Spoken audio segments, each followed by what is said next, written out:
¿Alguna vez se han preguntado cuántos días les quedan de vida? Yo no me lo había preguntado y no me lo había querido preguntar. Siempre pensé que iba a durar muchos años viviendo. Mi abuelita se murió a los 99 años. Mi abuelito tiene 95 años y está perfecto. Y siempre era como una pregunta que yo evadía, no me gustaba hablar ni pensar en la muerte. Hace 7 años, yo tenía 30 años, estaba casada con mis 2 hijas. Mi hija mayor tenía 3 años, mi hija menor tenía 1 año, y me encontraron un tumor en el hígado. ¿Cómo llegué a eso? Pues yo creo que fue una diosidencia, porque realmente fue como mágico. Un día tenía una hernia umbilical a consecuencia del segundo embarazo, y empecé como a tocarme la hernia y me sentí una bolita chiquita, y fui al médico, me hicieron una ecografía y me dijeron que tenía un tumor en el hígado. La bolita que yo me sentí obviamente no era el tumor, no tenía nada que ver, no tengo ni idea de dónde salió. Pero en ese momento, cuando me dicen eso, pues sentí un miedo demasiado aterrador. Fue como si realmente se me hubiera caído el piso, sentí un vacío gigante. Sentí un terror porque hacía un mes un compañero de mi esposo se había muerto por cáncer de hígado. Y él me había dicho, ese es el cáncer más agresivo que hay. Él se murió en 3 meses. Y yo ese día me puse 90 días de vida. Yo dije, yo voy a vivir 90 días de vida. Y al pensar en eso, pues me invadió un miedo y una impotencia muy grande, porque yo pensaba, ¿qué voy a hacer con mis hijas? Yo quiero verlas crecer, yo quiero estar para ellas, yo quiero acompañarlas. Y empecé a sentirme muy sola, a pesar de que estaba muy acompañada de mi familia y de mis seres queridos, y que me preguntaban y hablaban conmigo, pero yo sentía que eso era algo que tenía que vivir yo, y que iba a ser un proceso en el que solamente yo iba a saber lo que significaba y lo que sentía al estar, y no tenía ni idea qué era lo que se me venía encima. A los 20 días tengo la cita con el hepatólogo, porque hasta ahí me habían dicho, puede ser esto, puede ser esto, puede ser esto, puede ser esto. Y pues yo solo pensaba en cáncer. Y en mis 90 días de vida yo no pensaba en nada más. Cuando llego donde el doctor mira los exámenes y me dice, tienes un tumor de 10 centímetros, o sea, un tumor gigante. Y me dice, por la apariencia, ellos solamente por la apariencia ya saben más o menos qué tipo de tumor es. Y me dijo, por la apariencia, este es un tumor que te garantizo un 99% de probabilidad que es un tumor benigno. Entonces yo en ese momento pues me relajé. Pero me dijo, es un tumor demasiado grande, ya está afectando los demás órganos, entonces te lo tengo que sacar. Y es una cirugía que es muy riesgosa. Primero, pues porque el hígado es un órgano vital. Yo no sabía realmente el hígado ni dónde quedaba ni qué hacía, pues obviamente sabía que existía, pero pues no sabía lo vital y lo importante que era el hígado.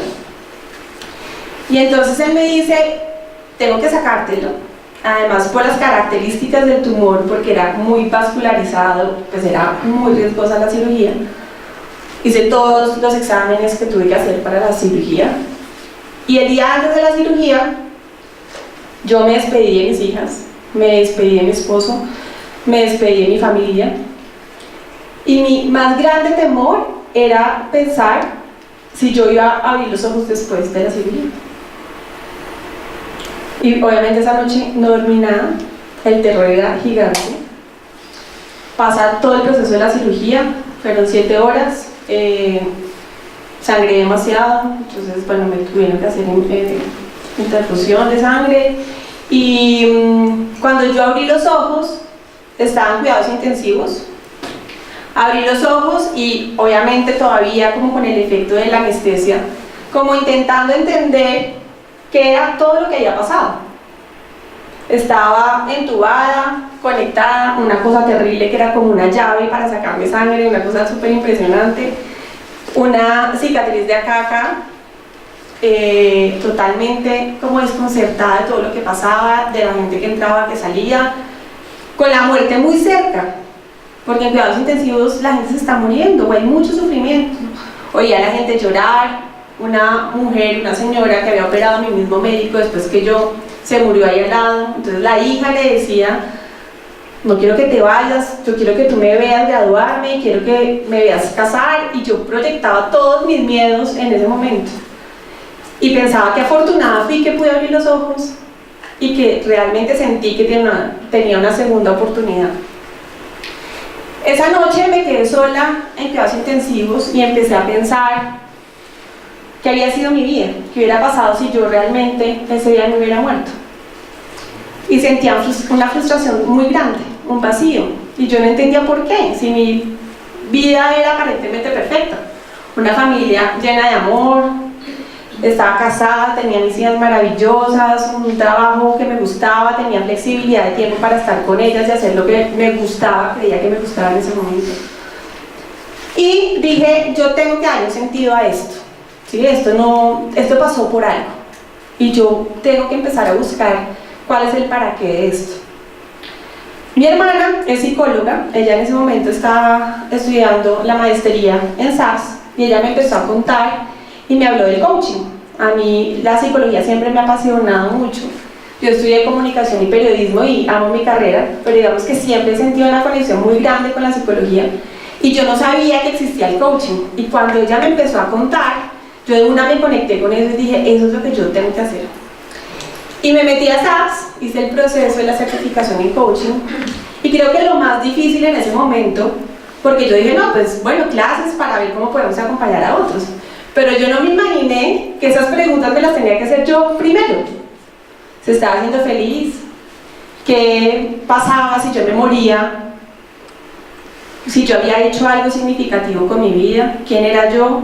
Hay muchas preguntas que de pronto uno las hace, pero no se las responde con sinceridad. Y era ser sincera y honesta conmigo.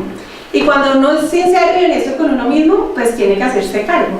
Porque uno se da cuenta que la respuesta muchas veces no es lo que uno cree, y ya cuando uno lo ve, pues tiene que asumirlo, y eso fue lo que me pasó a mí. Yo me di cuenta que mi vacío estaba en mí. Yo era muy insegura, tenía muchos miedos: miedo a la aprobación, miedo al que dirán, miedo a equivocarme, miedo a no ser perfecta, no me sentía bonita, no me sentía inteligente, yo sentía que siempre me hacía falta algo, y vivía siempre comparándome con los demás. Y pues obviamente eso me generaba demasiada ansiedad y no podía ser yo misma, pero tampoco sabía cómo cambiarlo. Y fue un proceso, no fue de un momento para otro, pero empecé a identificar cuáles eran todas esas creencias que yo tenía, y empecé un proceso que yo le llamo un proceso de autocompasión, de darme amor a mí misma, a no darme tanto palo, aceptarme tal y cual como soy yo. A veces me gustaría ser más extrovertida, a veces me gustaría como tener muchas otras habilidades que de pronto siento que no las tengo, pero parte del proceso fue aceptarme así y decir, esta soy yo, porque yo creo que la esencia de lo que somos, y por eso cada uno de nosotros es diferente, está muy ligada y muy conectada con nuestro propósito de vida. Y a veces luchamos mucho por querer cambiar cosas y no nos reconocemos como somos en nuestra esencia. Y eso fue parte de lo que fue mi proceso, fue empezar a darme cuenta quién era yo realmente, con qué me conectaba. Yo desde chiquita he sido muy sincera y eso me ha traído grandes problemas, porque si a mí alguien me pregunta, ¿estoy gorda?, yo le digo, sí, y pues a veces la gente espera que uno le diga, no, no estás gorda, estás perfecta. Y yo no, yo digo la verdad, lo que se me viene a la cabeza, y eso me ha traído muchos problemas. Y dejé de decir la verdad a medida que fui creciendo para no meterme en tantos problemas. Y parte de este proceso de decirme la verdad a mí fue aprender a ser consciente de yo qué era lo que quería en la vida, de poder decir la verdad, obviamente aprender a decirla también, y sobre todo a ser coherente conmigo y a conectarme desde qué era lo que yo quería de mi vida, qué era lo que yo quería para mis hijas, para mi familia.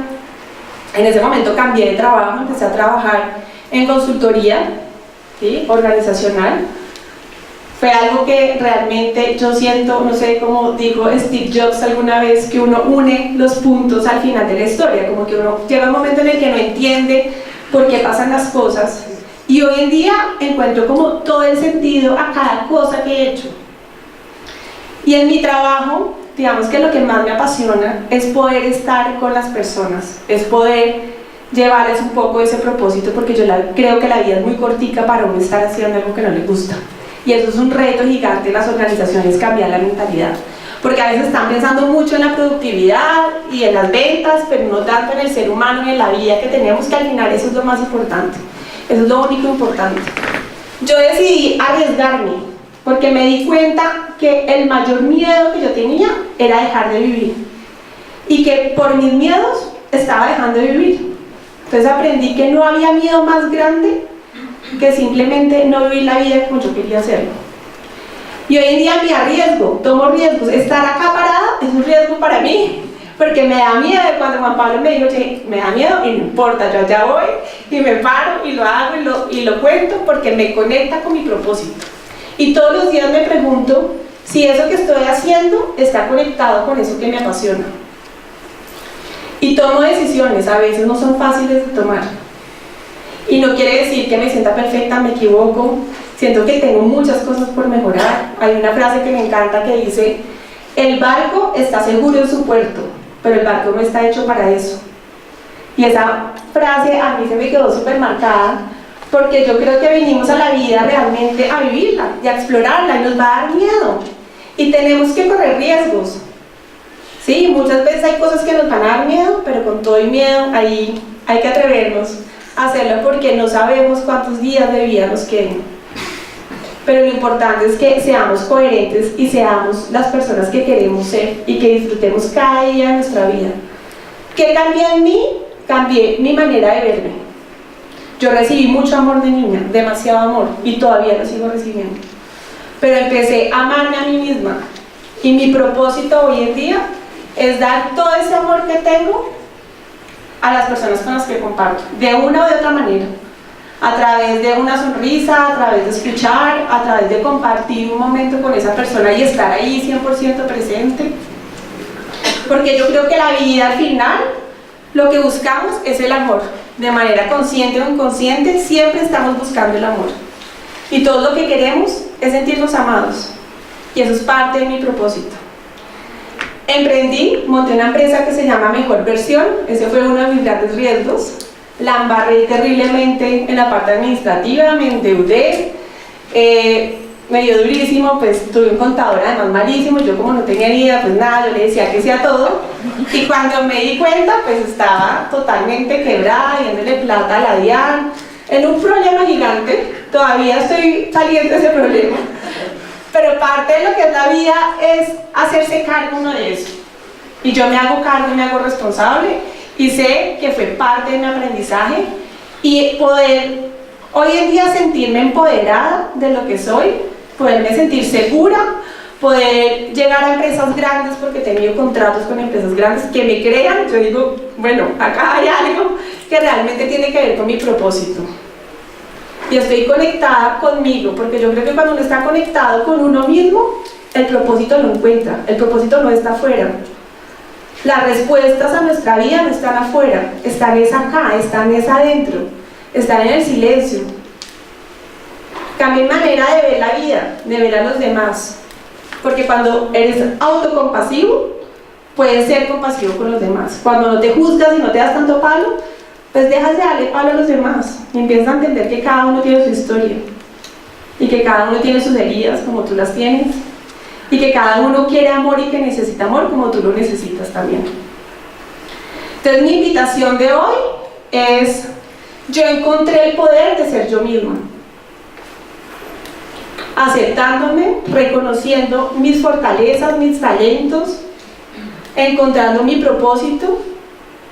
Y mi invitación es a que encuentren el poder de ser ustedes mismos, y que dejen de gastar tanto tiempo en querer ser una persona que no son, y que se conecten con la esencia de lo que son, y a través de eso estoy segura que van a encontrar su propósito como yo lo encontré. Gracias.